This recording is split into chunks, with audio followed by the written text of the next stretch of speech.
Blitz is defined as a sudden, savage attack. It is indeed all this. The effect is sure. The premise is simple. It's a basic, primal confrontation, man to man. No excuses are offered, none accepted. Welcome to the latest edition of Longhorn Blitz with horns247.com. Looks like a radio station. Now, here are your hosts. Lifetime Longhorn Rod Babers. Pure athlete, yeah. I transcend race, hombre. Matt Butler. I don't talk, man. I back it up. And we are chock full of that, man. Damn right. And Jeff Howe. It's still real to me, damn it. And that's the bottom line, because Stone Cold said so. If you're gonna blitz, come strong, but don't come at all. Loaded edition of Longhorn Blitz with Horns 24/7 this week, so let's not waste any time and get right into it. I am Jeff Howe. Thank you so much for joining us this week for another edition of the show. Let me bring in the rest of the team. He is the master of the soundboard, the drop machine extraordinaire, Matt Butler. Matt, no longer behind the glass. You're right in here with Rod and myself. How are you, sir? Doing pretty well. How about yourself? How is life no longer being behind the glass? Because we've been in this studio for what? How long have we been in here now? Is it getting close to a year? More than a year. We've been over here like a year and a half. Okay, there you go. It's a little bit different because when you're in that separated room as a producer, you can listen to stuff and like sort of be the guy surprising y'all. Instead, I'm in the room with y'all, so we're all just more conversational in here. It is definitely a different perspective. It's like Tom Herman calling plays on the sideline and being able to call plays from the booth. He wants to separate himself from the emotion of the game. The sideline, you can't do that. Well, the emotion of the game it's will a great influence combination. You. Yeah, and you get influenced by the emotion of us getting into a discussion. You'd rather be behind the glass so you can put in the drops and do all that. More controlled environment. Totally understand. Perfect. A man who thrives in controlled or uncontrolled environments, he's just that good because he's the Renaissance man of the Blitz, the Renaissance man at the Austin Radio Network, dare I say, which in the Horn family, Rod, to say you're the Renaissance man, that's... I would say it's quite an accomplishment. KD is a great Renaissance man. He's a foodie and does all kind of stuff. I mean, he's into a lot of stuff. Like Brad Kellner, not a Renaissance man. Brad Kellner, not, and he will tell you that he's not a Renaissance man. Trey's a bit of a Renaissance man, too, because... he's a very eclectic eater, and he reads a lot. He'll always drop these. A book I'm reading this week. And even Bucky Godbolt's got some eccentric qualities. Bucky's becoming more of an old man each day. But, man, Bucky is the ultimate. I can't call him a pimp because he's married now. But he's old school. He's got pimpalicious ways. And you know this because he has just got married, or less than a year, maybe a year or something like that, and he doesn't even live with his wife. Right. Like, how can you convince a woman that I want to marry you and not live with you? That is my hero. I love Bucky Godbolt. I really, truly didn't even believe that he got married. Like, I heard him talking about his wedding on the radio, and I was like, no, brother. To my brother, I was like, no, there's no way. This is some type of radio bit. And he's like, no, he did. Got married. She's very attractive. And not just for her age. Like, she's pretty hot. Sorry, Bucky, if is that disrespectful. No. So, so you get an idea of the environment he's in, and he thrives in it every day on the broadcast from 1 to 3. Lifetime Longhorn, 2002 UT All-American, 2002 semifinalist for the Jim Thorpe Award, 4th-round draft choice of the New York Giants back in 2003. Spent his NFL career with the Giants, Lions, Bears, Bucks, Broncos, and a year with the Hamilton Tiger Cats of the CFL. When he was done with football, got himself back to Austin, Texas, and the 40 acres where he earned his degree. When he gets that T-ring in, he'll wear it proudly. But nevertheless, he's a card-carrying member of DBU, a black card-carrying member of DBU. I like that. Number 21 in your program, number 1 in your hearts, Mr. Rod Babers. Rod, I think you earned that whatever number you wore in your sport at UT. If you're the best to do it, then I think you're a black card. You know member. what? I agree with you. Now, you know what? I want somebody to be a better 21 than Rod B. I would like that. You were hoping Duke Thomas would be that guy. Duke Thomas came close. Blake Gideon was a great 21. Love Blake Gideon. Started more games than any other player in the history of DBU. You remember those Duke Thomas debates we used to have on the show? Like that one spring where he was like working wide receiver and corner. Is Duke in the AAF now? Yes, he's as far as I know still at the San Antonio team. And he was on the NFL roster like 2 years ago. He's been he was with the Texans for a little bit, with the Cowboys for a couple years. I think he maybe got a cup of coffee with the 49ers. The AAF is for guys like Duke Thomas, or even guys like Rod Babers toward the end of my career too, and not the end, most of my career. That you just need to work, man. You can't that off season hurts you. When you're a guy like Duke Thomas, and toward the end of my career, you need to work. You need to cultivate your craft. the AAF, even though you're not going against NFL guys, still gives you the ability to do that. So that's why I love that. I love that league. Duke Thomas has me blocked on Twitter for some reason. I don't know. What? Maybe he listened to the show and heard some of the debates maybe we were blocked having. me too. I gotta check this out. Oh man, I didn't know that. I gotta check this out. Oh, I hope I'm not blocked. I found that out because I tried to tag him or something. It was a couple years ago. I was doing a story on him, and it's like you can't tag this person. You can't tag somebody if you've got him blocked or something. Let me see if he blocks me. No, I'm not blocked. I tried don't to follow him. He doesn't I follow ended me. up clicking on the username, and it's like you cannot view profiles that have you blocked. Or Follow whatever. Duke Thomas. Remember DB? I'm gonna follow him. There you know go. what I mean? So let's stick with the DB theme, and we'll talk about the do combine. that. We'll get to Lil Jordan Humphrey here in a little bit. We'll shelf man. that decision. Yeah, We'll that's a shelf long that discussion. conversation for a little bit. Yeah. But Rod, let's start with the DB and Chris Boyd with both of his testicles intact. I love that. Very much.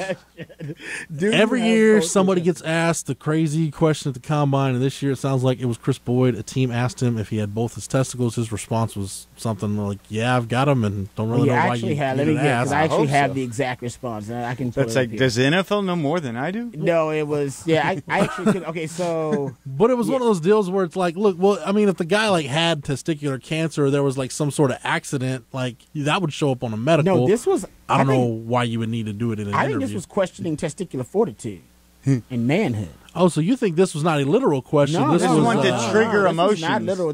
If it was anything other than something to provoke him, which listen, the wildest story was not the Chris Boyd story. We'll get back to it in a second. North Carolina's Charlotte guard Nate Davis said one team official, which he would not name because he don't want to be a snitch. He says he went into the meeting and put his hand out to shake the coach's hand, and the coach rebuffed his handshake and punched him in the chest and said, quote, "You have a soft chest." It's like, this is abuse in most, sir. Yeah, and that. So most of this, and that was just to get a reaction out of him. He said he didn't panic. He was just like, "Oh, well, okay. Well, can we start the What kind interview of a now?" punch? We're talking like a shove or like boom? No, he said he punched him. That literally, he says the official punched Davis in the chest. But getting back to Chris Boyd, my point is a lot of this stuff is to get crazy, emotions or to get a crazy reaction from you. The craziest question I was asked was, "When's the last time you wore women's underwear?" Think about how that question was phrased to you. When's the last time you wore women's underwear? I wore women's underwear, and I said I've never worn women's underwear. I said I go commando. I said I go commando. I was asked to clarify what your response to that question was, Rod. Somebody on the site wanted to know. So. Yeah, I said no. I said I haven't ever worn women's underwear, but I go commando most of the time, and I actually did. 'Cause I played commando. But the point is, the combine is a pressure cooker. And everything, asking Des Bryant if his mom's a hooker and asking you if you're gay and all this kind of punching dudes in the chest, apparently. I don't think they're homophobic. Well, I hope they're not homophobic, and I hope they are not, that insensitive and inconsiderate. I think it's just to see how you react to it. And the messed up thing is, you're wrong either way. Yeah. If somebody asks you if your mom's a hooker and you don't haul off and get crazy and want to hit and actually threaten to hit that coach, half those coaches in that meeting room who are sitting in the back while you're being interrogated, they're going to say, "I don't want a player on my team who's not going to stand up to somebody insulting his mama." Right. And if you do stand up and go crazy and are irate, the other half of that room's going to go, "I don't want a player like that who's going to lose his cool. I don't want a hothead." So it's all you're in a lose situation. Just like the punch in the chest thing. If you take it, it's like, well, I don't want. If you punch me in the chest, you better react. Exactly. I want to know you be in the foxhole with that's me. why we've or if heard- you do react, well, if somebody punches you in the game, you're going to punch back and get thrown out. So what they want is someone who thinks quickly on their feet, and this is just me and my experience and all the guys I know from the combine and my experience there. They want the guy who's going to give them the best of both worlds. So what's the ideal thing? Somebody punching me in my chest, you tell that coach, "Hey, coach, I know you got a job to do. Please don't punch me in my chest again. If you do, me and you gonna have a conversation on the side." You know what I mean? They want the best of both worlds with that, with the way you approach it. So you're almost in a lose-lose. But for Chris Boyd, I think his response, and make sure I get his response before we move on. His one crazy question, he said, "Do I have both testicles?" I was like, "Yeah, I don't know why you got to ask." That was one I can think of.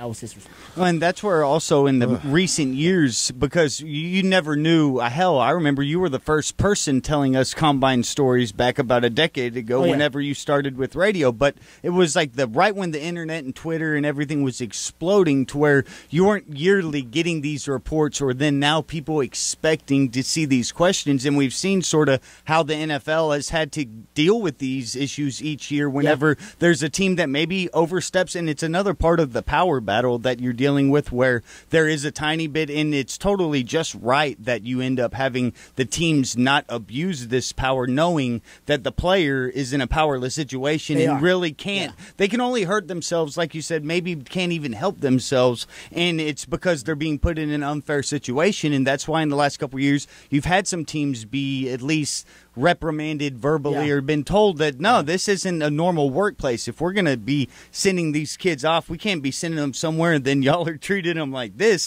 That's not a good workforce or a good way to treat your workforce. So at least hearing these stories come out, some of them are entertaining, but hopefully they also will evolve it to where you don't have as many outlandish or absurd ones, because you do that to the wrong guy, he's in his own right to knock you out, and then you got a really big issue at that problem if you do. Or say you asked the wrong person. Say you asked Mike Tyson in the 80s or a Lawrence Taylor in the 80s, and he would be a guy that would have just snapped on you. Like, those people are still there, and now that the fact that you have to have the players sort of just sit back and take it was never really fair. So it's good to see that you have the teams, at least from times, these becoming public, and then if you are to be shamed, you get shamed like certain people do. Rod, I wondered too how much of it is this, and you can tell me if I'm way off or if there's something to it. I wonder if when a guy goes in to meet with a team, if a team says, hey, we're not going to draft this guy, let's just have a little fun with him. Could be that too. I totally could see that, because it is the unofficial job conference of the NFL. Like, every NFL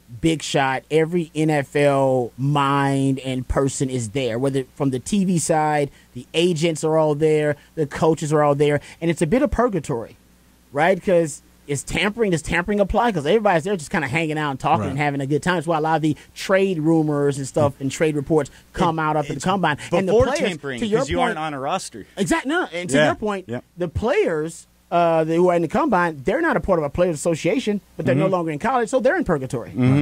So they got no recourse. They're like, somebody asked me something inappropriate. Who are you going to tell?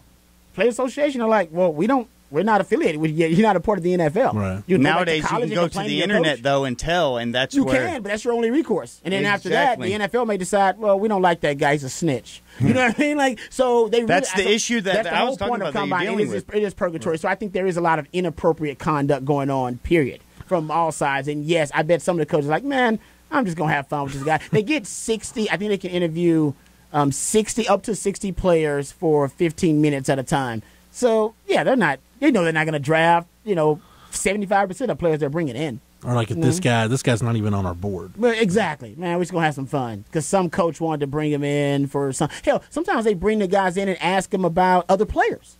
That's what I was going to ask you too. Like, so asking you, come me. They use those 60 asking though. Me about Corey Redding. I'm like, well. If you only get a certain amount, though, they're going to get the most out of them. So in those situations, when you're at the bottom of the list, maybe you aren't drafting a guy, so you'll go after his teammates so you can talk to him. If you're drafting in the first round, your first-round pick, you're drafting, a quarterback or a D-lineman or whatever, why not when you're 60 interviews toward the 40 or the 50th one where like, man, we don't care, we're not interviewing this guy. Why not use it as due diligence to get intelligence on the first-round pick? That's what I was going to ask you, because you're specific here at the Combine. You were in the same draft class with Chris Sims, who was your roommate. Redding. So if somebody's looking at taking a quarterback, they might say, hey, bring Babers in here. He was his roommate. I know they train together. Let's see what he knows. Happens all the time. Yeah. I would say that happens more than we actually think, especially about top draft picks. You bring somebody in also to kind of confirm some of the things that you have Did that heard. happen? Did that happen to you at the Combine? Teams people ask you about ask other me. guys? I don't know if that was specifically the reason, but people ask me about Corey Redding and Chris Sims a lot in my interviews. So I don't know if it could have been part of the reason too.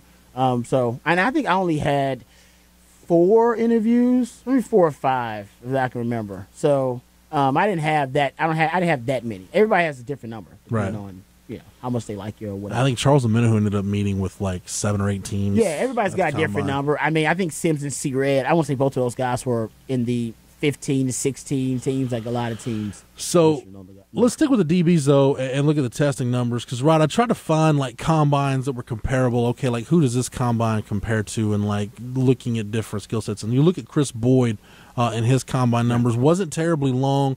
The height, I think it was 5'11" and 3/8 or 7/8 or something.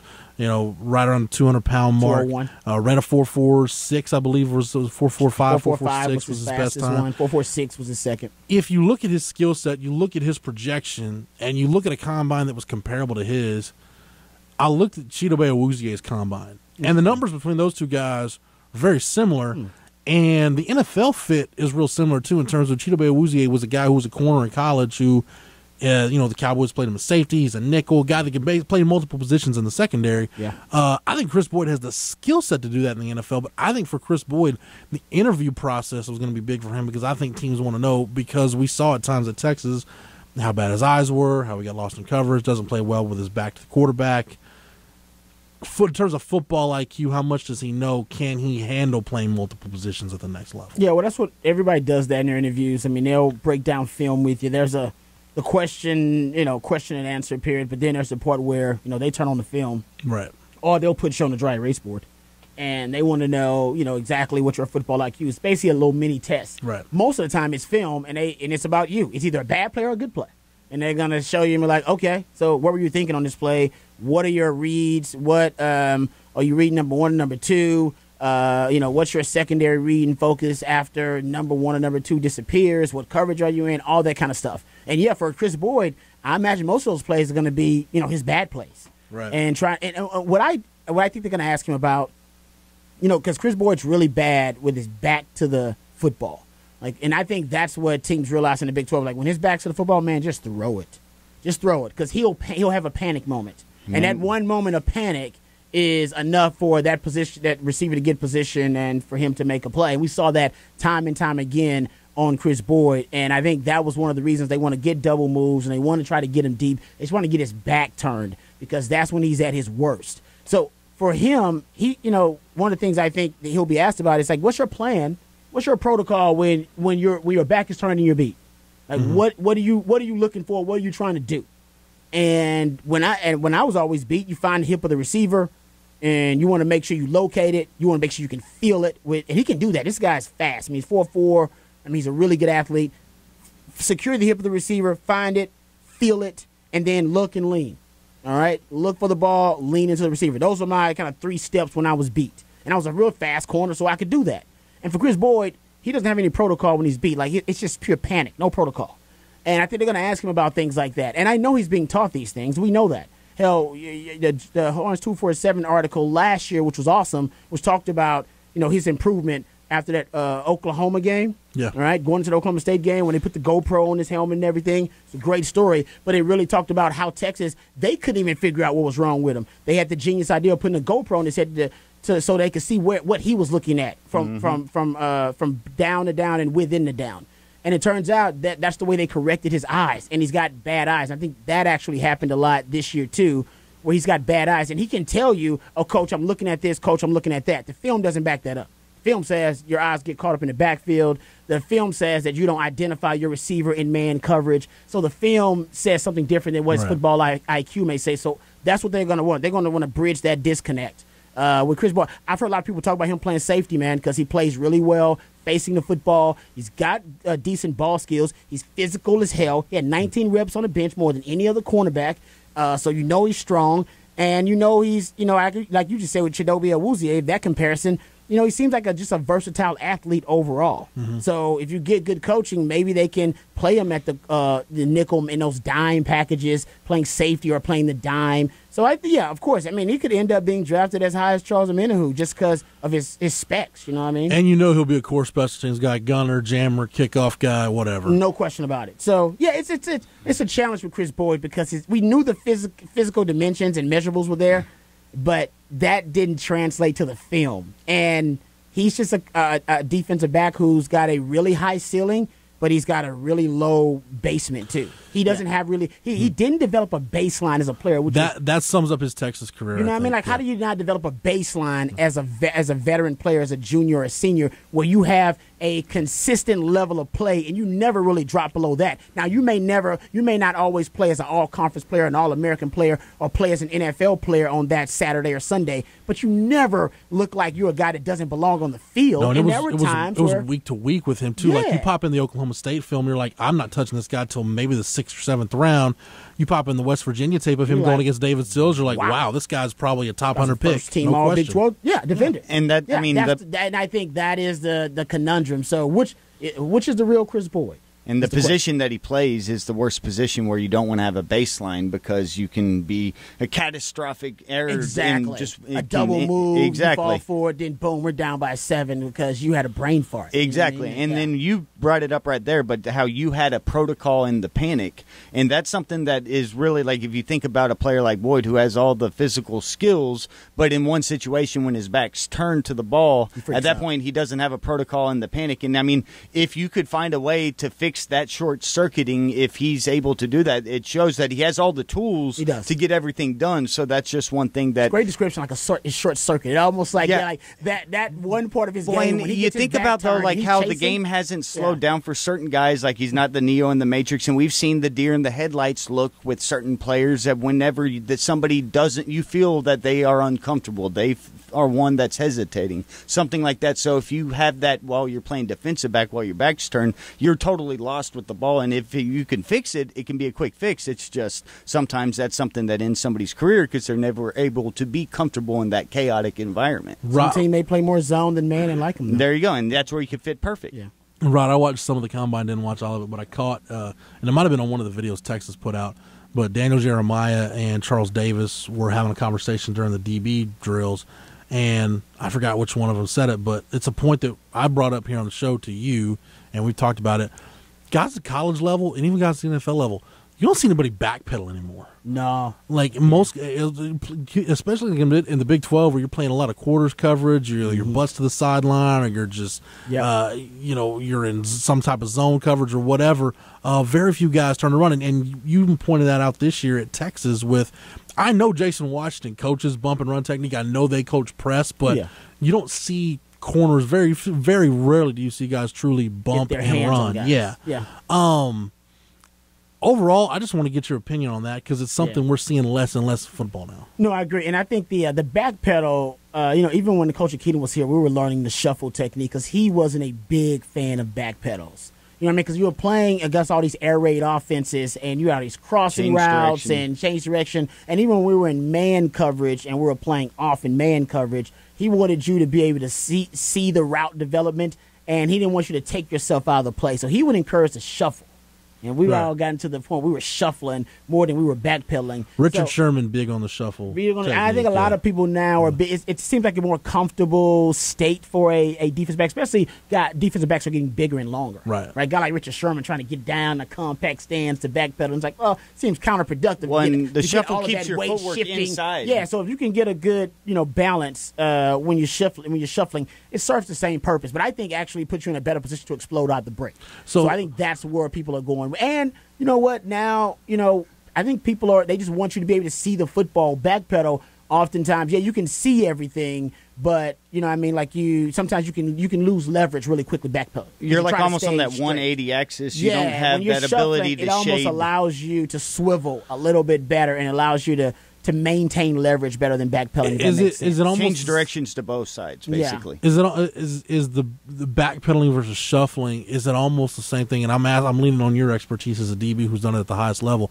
Is it almost the same thing as people that have the debate? Well, a quarterback, he's in the shotgun too much. He needs to be under center. Well, if he's seeing the field, does it really matter if he's taking a snap from shotgun or under center? It's a great point because what is that about footwork, right? They worried about the footwork of the quarterback when they take it out shotgun or whether they're Matt. took the words out of my mouth. You're just basically taking almost an unnecessary it's a step streamline, out. Exactly. You're taking the margin for error. There's a chance of error that you're bringing into the play just by choice, by backpedaling or by being under center. I agree with that. Like you have to have the hand-to-hand and a couple steps. So there's 1, 2, 3. Now they are minuscule, but those are chances. And if you eliminate those, like there's a lot of sports nowadays that just is about eliminating that error. I think it's a good comparison. If Bill Belichick can question combine drills and their necessity or their relevance today, then we can all question combine drills and their necessity and their relevance. I'm with you on that. Like I'm watching the backpedal drill, and I'm just thinking, like, how often do I? We've been talking about. I was like, we've been talking about it on the Blitz for years. We don't see anybody backpedal. Yeah, you anymore. don't. You really don't. I think middle field safeties are the last guys I see that are in full on backpedals a lot of the time. And it's easy to do that when you're 20 yards off the ball. You know. Yeah, I think the game's just happening too fast now. I mean, it really is. That 3-step read. I remember Coach Aquino was teaching us, like, don't move at all during your 3-step read.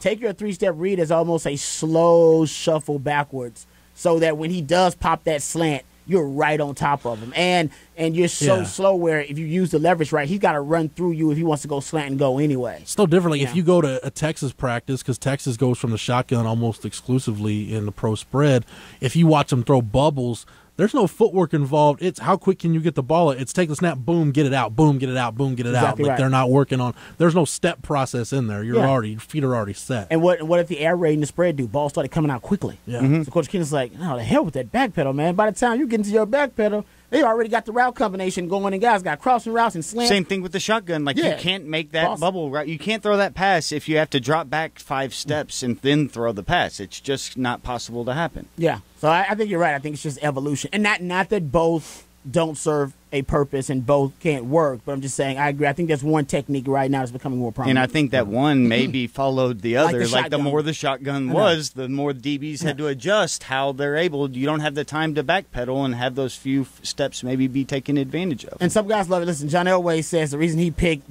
Joe Flacco over Nick Foles was because Joe Flacco was under center more than Nick Foles was. Okay, so there's still guys who are really, really old school about the way they think about football. Look at the Broncos position. Quarterback position for a decade. Like, that's why you chose a quarterback? Oh, my God.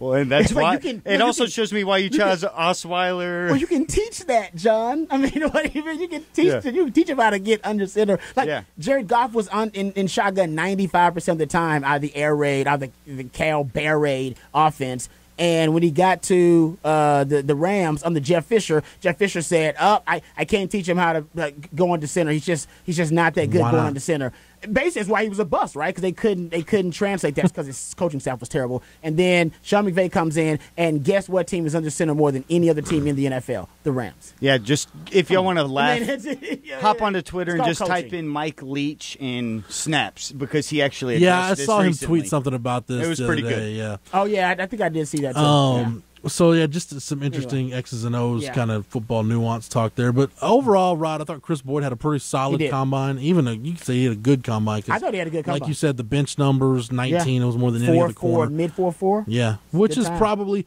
I mean, if you looked at his offseason testing at Texas, Yancey McKnight said last summer on their watch, which I don't know how they're timing in the offseason, I don't know if they're using a stopwatch or laser or what. He said Chris Boyd was probably a low 4.4 type guy. So, for him to go 4.45. To do it at the combine is because the combine, usually guys are faster away from the combine generally than they are at the combine. Gary Johnson goes 4.43. Wow. Those linebackers were moving. They were. I think three of the 5 fastest times in the history of the combine for linebackers were at this combine. Devin White goes 4.42, and then Devin Bush, his official time was 4.43, so he's right there with Gary Johnson.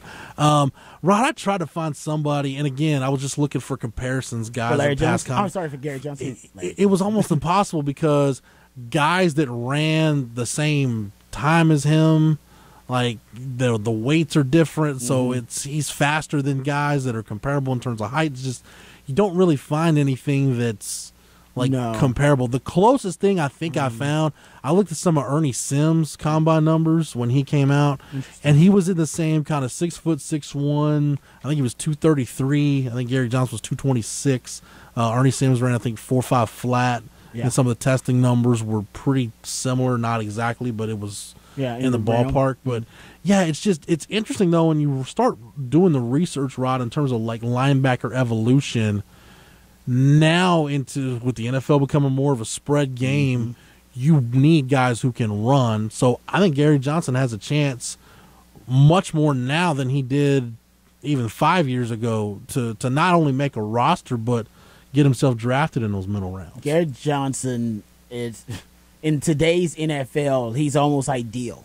And it sounds crazy, but he will knock, like he'll come down and he'll fill the alley.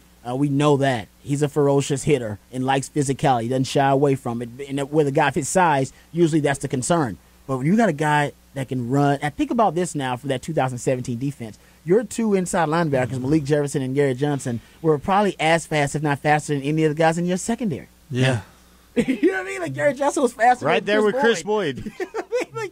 So, man, if you're Todd Orlando, and I know this is kind of off the subject, man, I hope you're not building your defense going forward, hoping to be able to replicate that. Another like heat-seeking missile. I don't know if any other team in college football can say they had linebackers that fast. That's crazy. Yeah. 4'4". I think Malik was a legitimate 4'5". 4.52, I think. Yeah. Last year. So getting back to it, my 4.53. point is like that defense. That was part of what made them special. Was Puna inside, then your two inside linebackers faster than any of your. We'll look back at that 2017 defense in a few years and be like, man, wow, that defense was that legit. defense was really good. Exactly. And Chris Boyd, we Charles did the Bennett, same who's gonna thing get with drafted. that 2012 Come run, on, man. too. Yeah. With the same point. roster, we were like, oh, man, it wasn't as bad as we when you thought. look back, you're like, damn. Those they probably guys- should have been better, even though they were really good. No wonder why they had one of the top defenses Right? in the country. Yeah. So, but getting Gary Johnson, he can stay on the field for 3 downs. That first down, and the thing about it, teams are throwing the ball more on first down than they ever have in the history of the NFL. Right. Why? Because all the stats say the most successful passing down is not second, not third down, it is first down. You get more yards passing on first down than any other down in the NFL.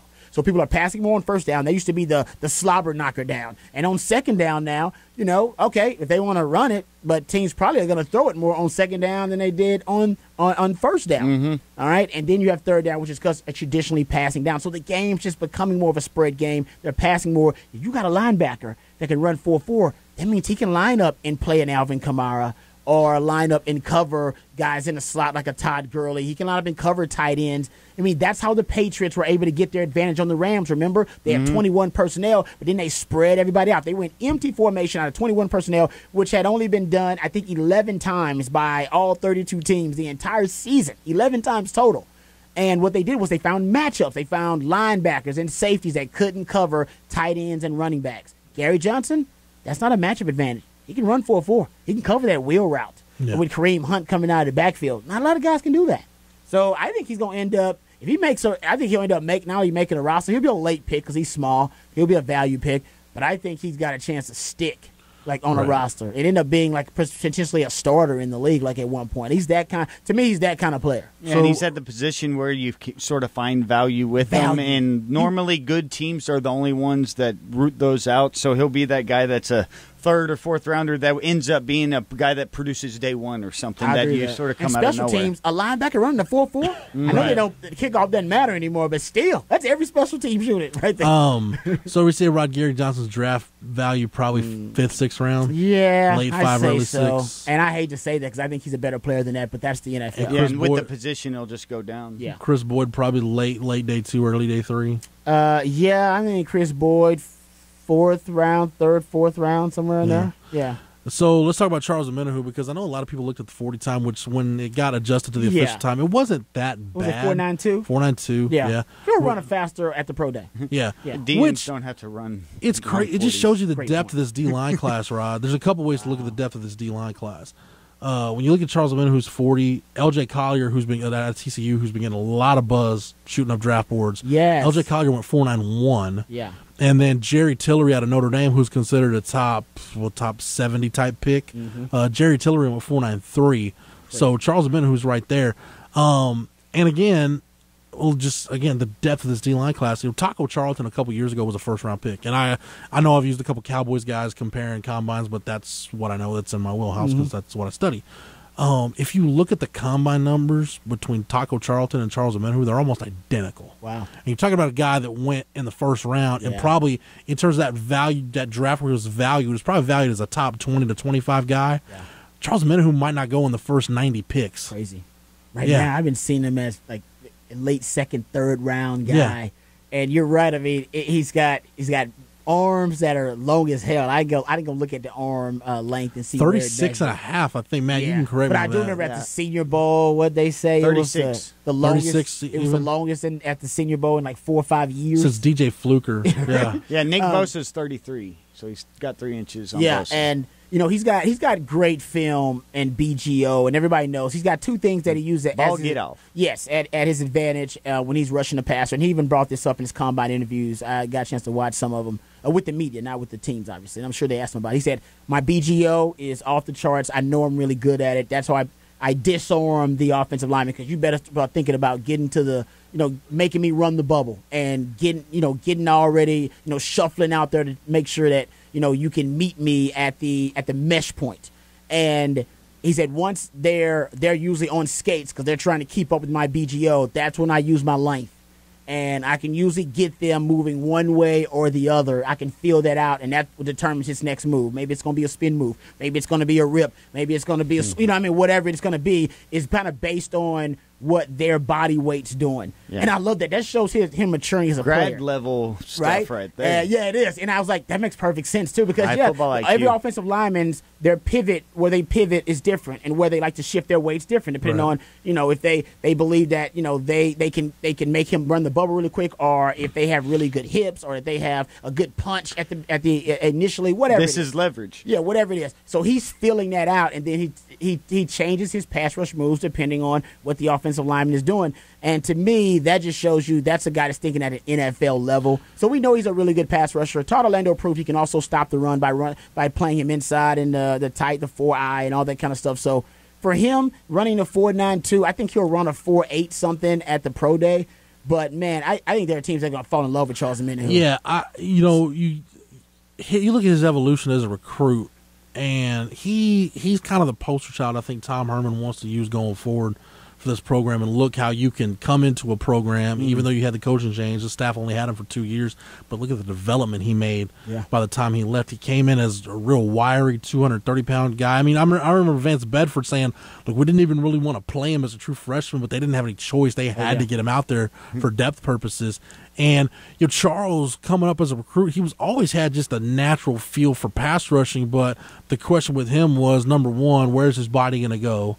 And two, can he play the run with some consistency? And we saw that by force, really, with this Todd Orlando odd front, that the closer you got to play to the ball, I mean, you better have your hard hat in your lunch pail and be ready to go and work in the trenches.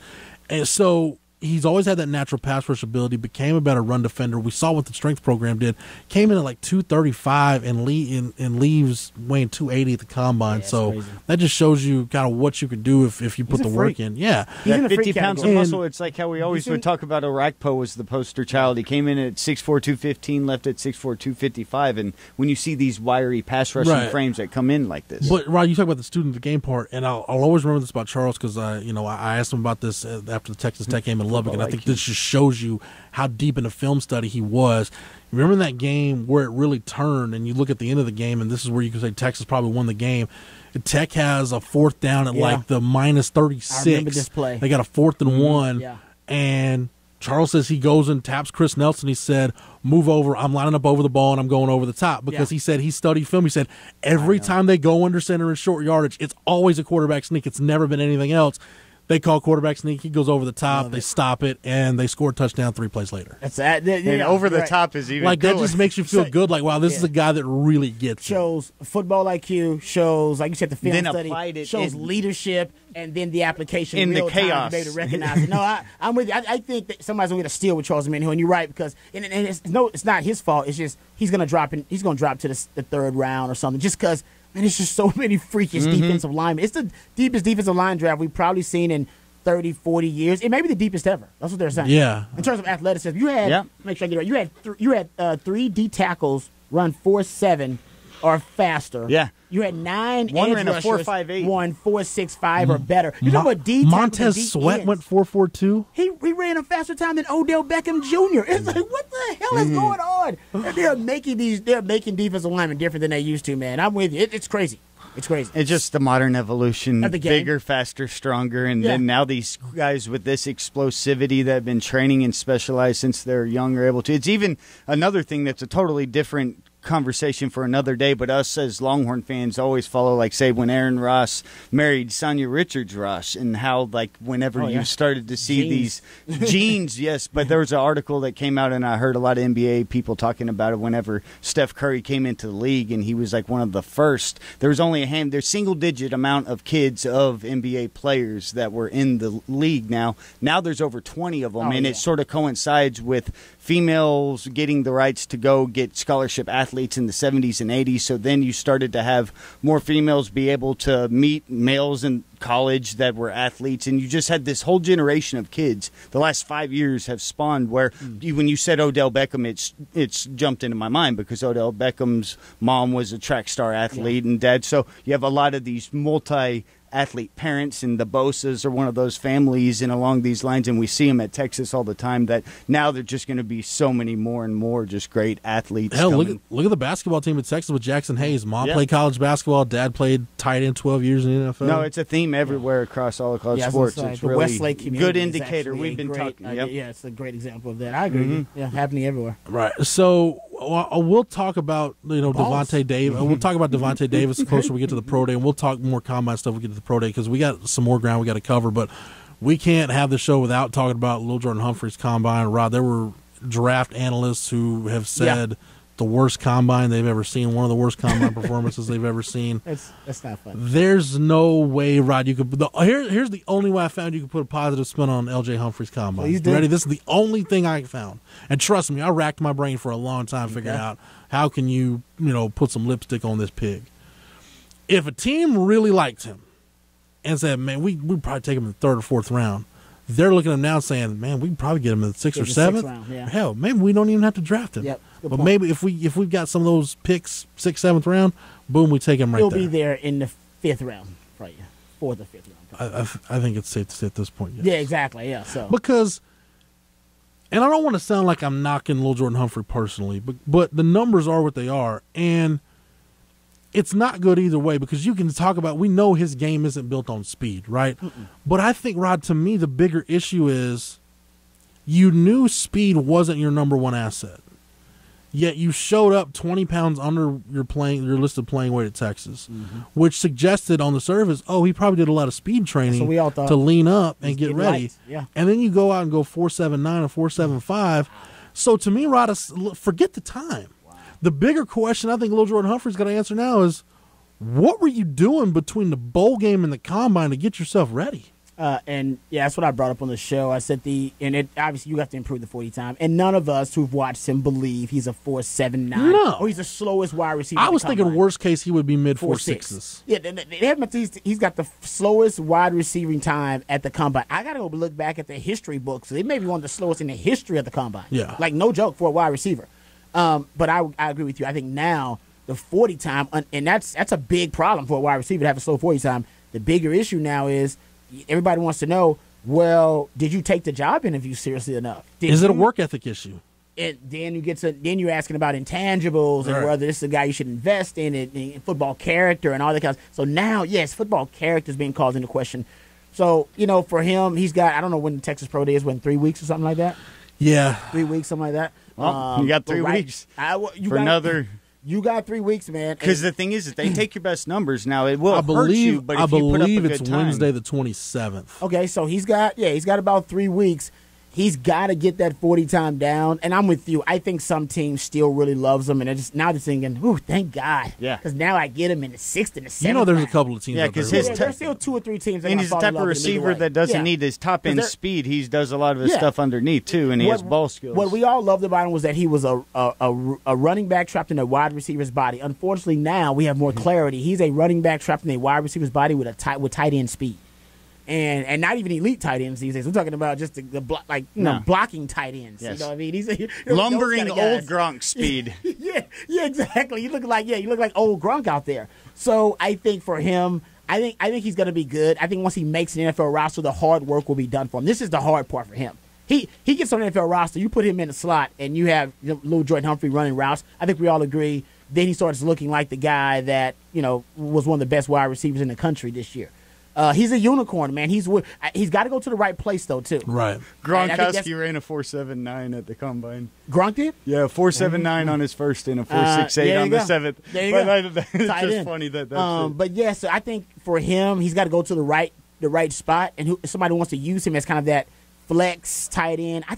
I know it sounds crazy. The Rams use their tight ends like that. Yeah. The Rams tight ends are Higbee all and Everett. sleek, long Yep, guys. I know it Higbee sounds and crazy, Everett. him being a tight end. Like, no, he's not a tight end. He's a wide receiver. But how are teams going to use him? Because in the slot, where they're putting more and more athletic corners because they got to keep up with the Julian Edelmans of the world and the Cooper Kupps of the world and the Kiki QTs and the Cole Beasleys, I don't know if he can necessarily get open in the NFL like he did at the college level.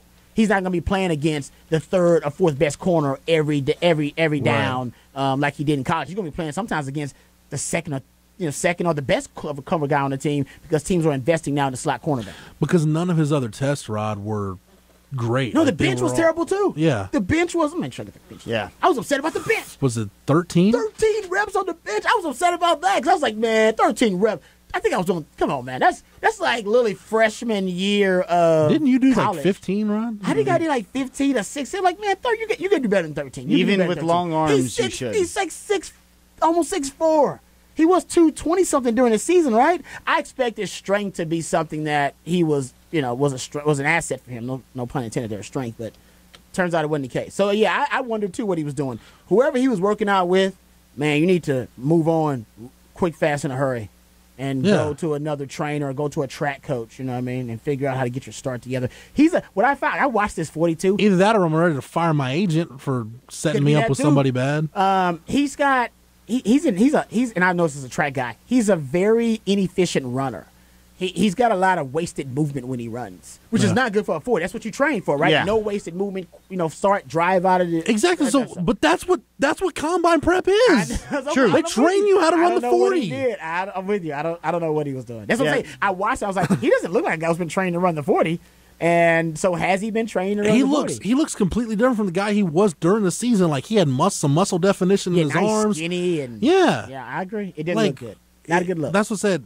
Forget the time. It just makes it look like you just didn't take the combine prep serious at all. Football speed is real, though. And that's where the modern devaluation of the NFL combine will actually help him but it's going to have to take a team that's confident in what they're seeing and what they've seen on film and identifying. So it does hurt you because some teams will eliminate you, but there also will be some teams, like Rod said, that this can actually be a way that he can end up with a better landing spot if they actually understand what they're looking for, because his ball skills are his ball skills. He's rarely targeted 40 yards downfield. Now his quickness didn't show up as well in the 3-cone or in the 20-yard shuttle, but if this is all stuff that, like you said, it isn't a good sign if you show up to an interview lacking preparedness. Not prepared, But if they're hiring you to play football, that actually has nothing to do with playing football. So we'll see where those. But I mean, it's like dating, right? You want somebody to love you for who you are and take you for all your quirks, but that doesn't mean you can show up at the club with like a shirt with stains all over it and your breath smelling bad. Nope. Like, put your best. You got to present where yourself. He might have screwed it up with a couple teams, but he's still got a shot with the other ones. And I've said football speed is real. Like I've noticed it. Kwame Cavill, I think, ran like a 4.65 or something. Kwame Cavill could get open on the football field. You know what I mean? That was football speed. And Jerry Rice famously, right? Jerry Rice 4.7 something, 4.6 something. Chris Carter, I think, ran a 4.6. Larry Fitzgerald at the combine, I think, ran a 4.63. At his pro day, I think he ran better at 4.48.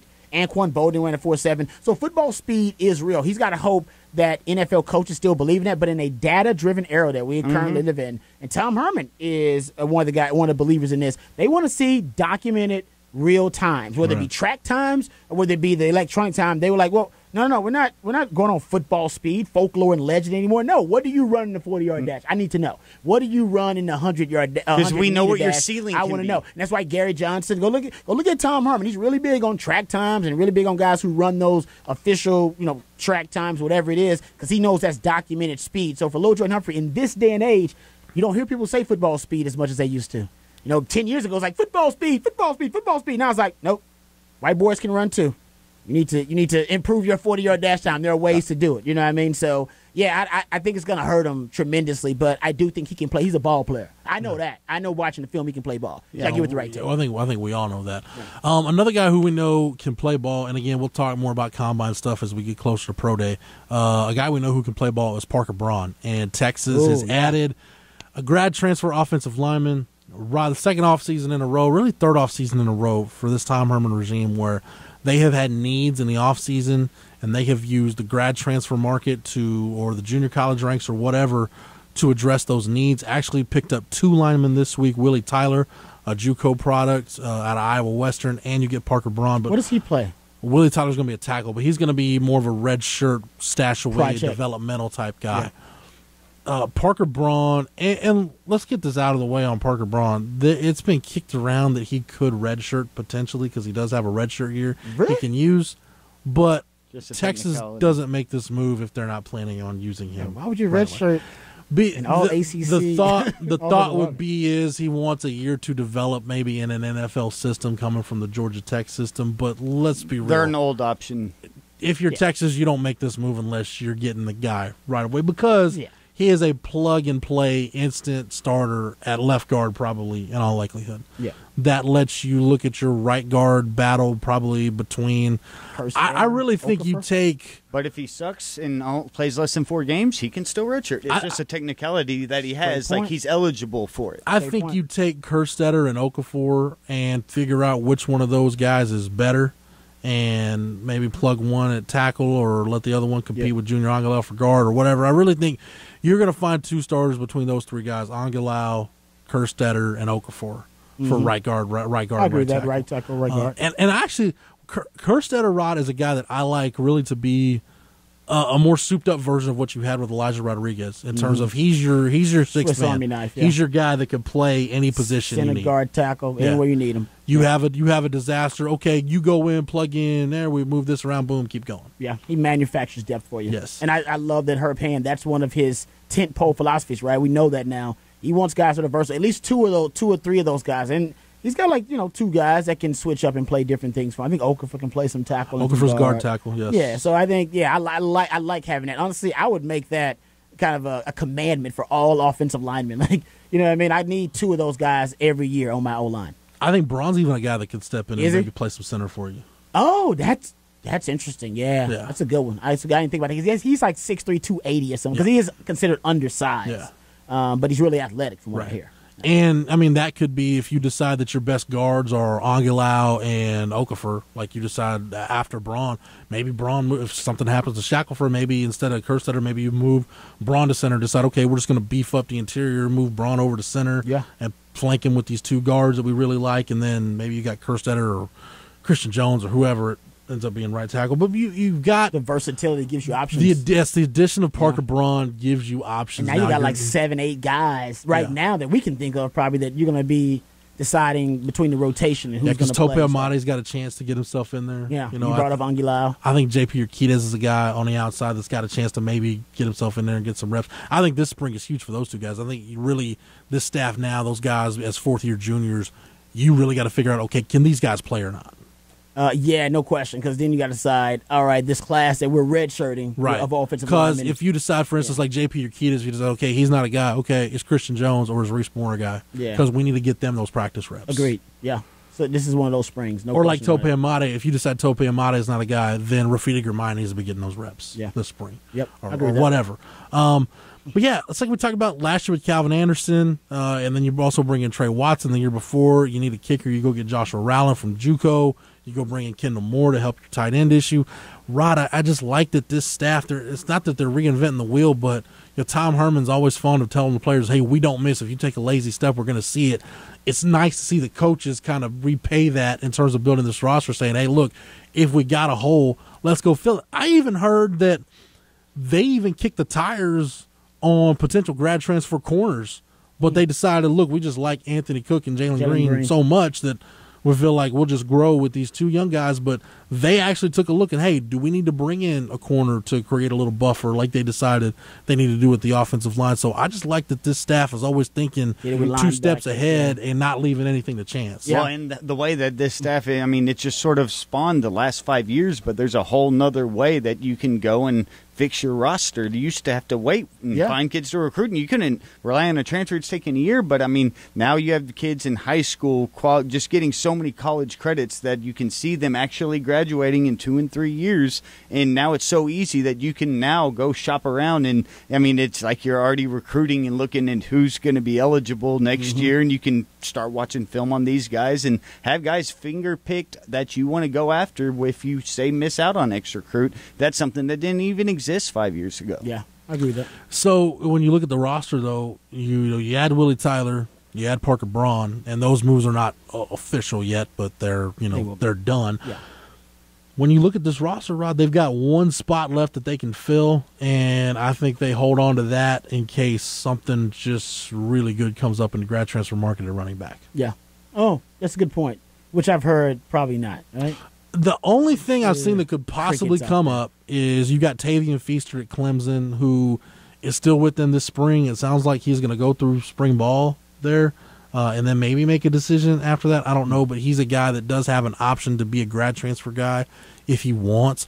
I would think if Tavian Feaster's on the market, that's a move. If you're Texas, you definitely look at making to bring another body into the running back room. Or maybe there's something on the offensive line. Again, because we're talking about, guys like Junior Angelau and Christian Jones. Maybe there's something that's just too good to pass up. But now you've set yourself in a position to where, okay, you've got one spot left you can add. Let's save it for best available guy on the grad transfer market. Yeah. Whether it's a running back or an O-lineman or whatever. Exactly. And I'm with you. You only seem to have two needs, offensively like that. And like you said, I don't know on defense. They're looking up something, but they wouldn't use it on defense, right? At this point, I wouldn't think so. Yeah. Because you've got bodies at linebacker. You're just inexperienced, and Jacoby Jones. I think as a JUCO guy, who again we talked about him last week, he's added anywhere between 10 to 15 pounds since he's been on campus. Probably the high end of that to help fill a role on the D line. So, but you had you had Graham and Wilbon and Bemmage coming off the shoulder surgery. Yeah. So you've got bodies on defense. You just don't have a lot of experience with some of them. Let's go ahead and talk spring football. We got a few minutes here, and we'll talk more spring football next week because actually when we get into record, spring football will technically have started. The first day of spring is going to be on the 11th, on Monday. Love it. So, Rod, as we start looking at spring ball, I guess we'll end the show with this, and we'll go ahead and start talking into more, in-depth next week. What is your one big concern, question mark? What is top of mind for you going into spring practice? Interesting. I would say it's definitely going to be on defense. I'm going to go on the defensive side of the ball. And I'll just go with the lack of experience. And I know that's a really kind of a blanket statement, but you and I've talked about it. And we've crunched the numbers. I think they're going to lose 223 combined starts. I think it's 233. That I saw. And that I tried to go back. I did as much research as I could. So I went through the internet era. All right, and once you good enough, man. Once you break through the internet era, like once you go down that rabbit hole, and you're like, oh, there's no more actual tracked data. You past like 1994, 5, like that's as far back as I could go, and literally I got to go start asking Craig Way and Bill Little, like, hey, you got to go to the school historian. Yeah, exactly. Because I haven't found in the internet age a Texas defense that has lost more than this defense lost this year in career starts, in combined starts, and just go look at the manpower. We just got to talking about how good that 2017 defense was, and now all those guys are pretty much gone except for Brandon Jones and Malcolm Roach. That's basically this is the first, and I think it's a good and a bad thing. It's first Todd Orlando defense in 9 years. Probably got to go back to his time at UConn, where over 70% of the defense are his guys he recruited specifically to his system. He hasn't had that in a while, so that gives me hope. I also get a lot of hope from this is his first time, Todd Orlando, having access to elite defensive linemen in the last 3 years when he's had access to elite defensive linemen, now 4 years because going back to U of H with Ed Oliver, they've played really well. Puna Ford, defensive lineman of the year. Charles Minhu, defensive lineman of the year. Ed Oliver, all-world Ed Oliver, right, All-American. So when he's had a really good D lineman and he's getting more and more of them, more access to him, and now at the Power 5 level, his defense are, I think, getting better. And even though he's playing better offenses too. Yep. So I think that gives me hope. And then I think Texas will have the best safety trio, or at least a top 5 safety trio in the country next year. That gives me hope. But you can't find and even those Vance Bedford second-year defenses and the Manny Diaz second-year defenses, they lost less than this defense and they fell off a cliff. Yeah, I think 14 to 15. I think it was 203 in terms of starts lost. So, and that's exactly why it coincides with this, because this group was forced to play so young and then played so much. So you have guys that weren't even starters with this amount of career starts on their resume. And then when you look at going forward, though, because we talk about the change and the uncertainty, it's there. But the one thing we've been waiting for is continuity. And this will be the first time that Todd Orlando has the guys that he recruited in his guys. So if you think about the square peg round hole and what seemed to be a big issue with Texas, always having to fit some other guys into my system, and Orlando might have done the best job of all of the predecessors because he's been used to it, because he did it at U of H, at Florida International, and at Utah State. Same thing, only 2 years there. So it coincides with change. Like, change isn't always bad, but it also is uncertainty, and it makes you wonder what's going to go on. And then you actually, if you're confident in the change, then you go through with it. And now we'll just find out how confident he is in the parts that are changing that he got to handpick. I am confident that Texas hasn't lost as much. Think about it. Mac always had them staggered, as Matt just brought up. You know, when I left, Nathan Vasher and Derek Johnson and Marcus Tubbs were still here. Like, that was always, it was always staggered, because he was always putting in, the new recruiting classes slowly but surely. But when Charlie had came in, and Charlie played more freshmen than any other coach in the history of Texas football for 2 years. Then you saw that actually come to a culmination when 2017-2018's defense. But now all those guys with all those starts, there's 3-year starters from that defense, they're all gone, and now you're almost starting from scratch again. Other than Brandon Jones, Caden Stearns, who was an freshman All-American last year, and who's probably the best freshman safety we've had in the history of University of Texas, and Malcolm Roach. So those are your three. Other than that, everybody else is new. I love how you said it, too, starting from scratch, because, you saw Charlie, and he had the guys, and he started from scratch, but he wasn't able to get that cake in and let it bake. And that's whenever he ended up getting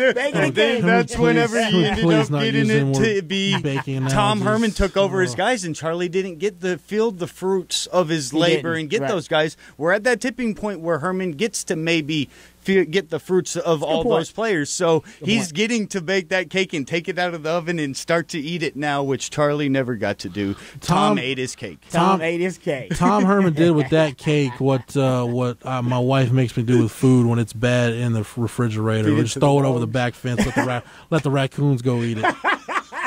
That's what Tom Herman did with that cake. That's raccoon cake is what that is. That's what Tom. Let the deer out in the pasture have a feast and start over from scratch. Right. But yeah, no.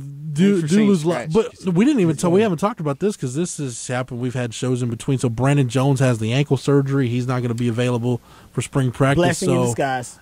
I agree 100%, because now you're starting two safeties for that first practice are probably going to be B.J. Foster and Caden Stearns, which is going to really force DeMarvion Overshown to get a lot of reps at Joker. Yep.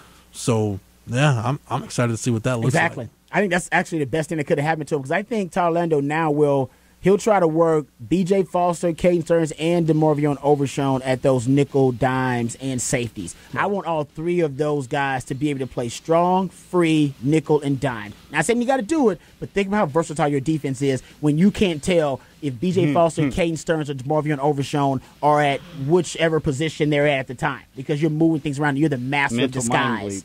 All right, as Clay Helton called him. So instead of a ghost front, can you have a ghost back? The master of the art of confusion. Sorry. So instead of a ghost front, you have a ghost back? Yeah. And we know he likes disguise, right? He likes to move things around. I think that's how you start this year, is those three guys play almost every position in the secondary other than corner. And I put Anthony Cook in that position to play nickel, too. I want all those guys to be able to play it, just in case. Cross-training like Herb Hand. A ghost coverage, if you will. Oh, man, think about how crazy that would be. You would never know what coverage they're in. Because all those guys can play man, they can match up, they all can come down and fill the alley. Ooh, I'm getting excited. I was looking at some stuff from Pro Football Focus. I saw it pop up on my Twitter timeline. They do, I think it was completion percentage allowed or percentage of targets allowed. Pro Football Focus? Yeah. For Caden Stearns. It's crazy. Yeah, in terms of Big 12 safeties. But B.J. Foster was like number 4 in the conference in terms of like I think it was complete. And Caden Stearns was like, I think his the opposing. I got to make sure I get the number. It was like 21.4%. Yeah, crazy. I forgot what the stat was, but I saw B.J. Foster and Caden Stearns both among the best I safeties. literally just saw it. I'll get it here. But Rod, that holds weight because in the Big 12 as a safety, you're in man coverage. You end up in man coverage, whether you want to or not, quite a bit. And usually that's the matchup that offenses want, right? Like, we got a safety on our slot wide receiver. But with Texas, that's not necessarily an advantage because Texas has safeties that can corner, that can cover, safeties that can corner. They can play corner. You need them to. You got that pulled up, Rod? I know. I literally, it's coming up here soon. I'm sorry. I'm scrolling. I'm like, here. I feel like I'm stupid. I know I just saw it. I can't find it, but I swear I just saw it. Retweet it out to the people and they'll be able to get it when they're listening. Yeah. I'll retweet it and I'll put some stat above it. But yeah, I saw it at Pro Football Focus, but I can't find it right now. Oh, I just found it. Damn it. There you go. Okay. It's forced incompletion percentage from Pro Football Focus. Big 12 safeties, minimum of 25 targets in coverage. Caden Stearns, 21.4% of the time he forced an incompletion, basically, when he was in coverage. B.J. Foster is fourth, 9.7% of the time. Number 2 in the Big 12, Brendan Radley Hiles of OU, 14.3% of the time. He's the best coverage safety in the Big 12, and it ain't even close. Yeah, you can combine those two below him, and it almost equals him. So next week, definitely more spring ball talk. And I want to get into this because we've been talking about doing it for a couple of weeks. We haven't. I really want to kind of try to put 2018 to bed. Maybe we do that next week after we got some spring preliminary, at least spring ball to talk about. Matt, thanks for everything, man. Oh, you're more than welcome. Rod B, appreciate the time and the knowledge. Anytime, brother, anytime. For Matt, for Rod, for Travis, the best damn videographer in the podcast game. For everybody at the Austin Radio Network and the Horn, 104.9 AM 1260, 101.9, streaming on the Horn app and at hornfm.com, where you get Rod B on the Rodcast each and every weekday from 1 to 3. Shameless plug. You can also get the Blitz on the Horn, and thanks to Matt, you can get any of our archives on the Longhorn Blitz SoundCloud page. Yep, just type in Longhorn Blitz. For the Horn family, for the Horns 24/7 family, I'm Jeff Howe. Thank you so much for downloading and listening, and we will catch you again on the next episode. You've been listening to Longhorn Blitz with Horns247.com. Remember, for the latest Longhorn news 24/7, visit Horns247.com.